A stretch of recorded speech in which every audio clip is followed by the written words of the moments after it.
what they say about me. Congratulations. Thank you. About hopeless romantics. That we're weak. Her love life is played out in public for decades, and now J.Lo has turned the headlines into her most personal project ever. I learned the hard way. Not all love stories have a happy ending. Loosely based on her own soul-bearing journey through relationships that led to reunion and marriage, to the love of her life, Ben Affleck, Jennifer's new movie musical, This Is Me Now, a love story. We think you might be a sex addict. Every time I see you. What? Maybe.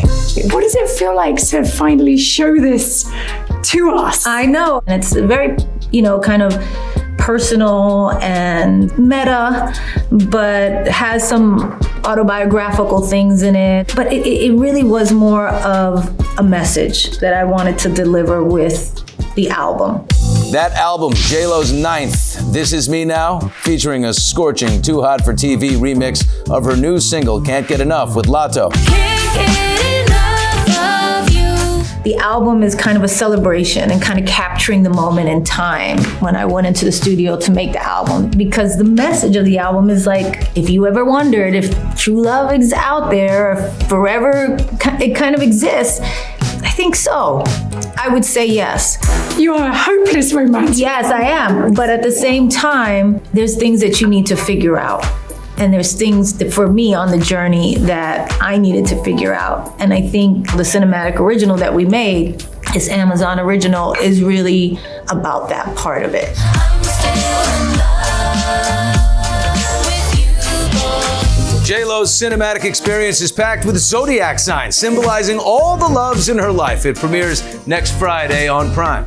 Let's pick this back up next week. Fat Joe plays her therapist, and he's just one of the famous guest stars, handpicked by Jen. Keke Palmer, Sofia Vergara, Jane Fonda, joining J.Lo's life coach, Jay Shetty, astrophysicist Neil deGrasse Tyson, and Derek Huff.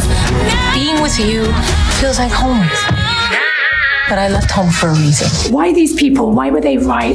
It's funny. There was all this talk of like, let's get Taylor Swift, let's get, Adele, let's get, all these people. And I was like, I love all of those people, but I also want it to be people who had kind of affected me when I heard them talk about life and love. Now, the inspiration came when you got back together with Ben, the love of your life. Mm-hmm. You're not a tortured artist, are you? You don't create when you're sad. You need to be in love. Jennifer Lopez needs to be in love for her creativity to flow. Well, I can be creative at any time, but I find like with music, it's more about when I'm happy and in love, or kind of exploring that topic, that the music flows more readily from me. I know some artists are like, when they're going through heartbreak and pain, they write all these great records and everything. I've never been that person. I'm the opposite of that person. Whenever someone asked me what I wanted to be when I grew up, my answer was always, in love.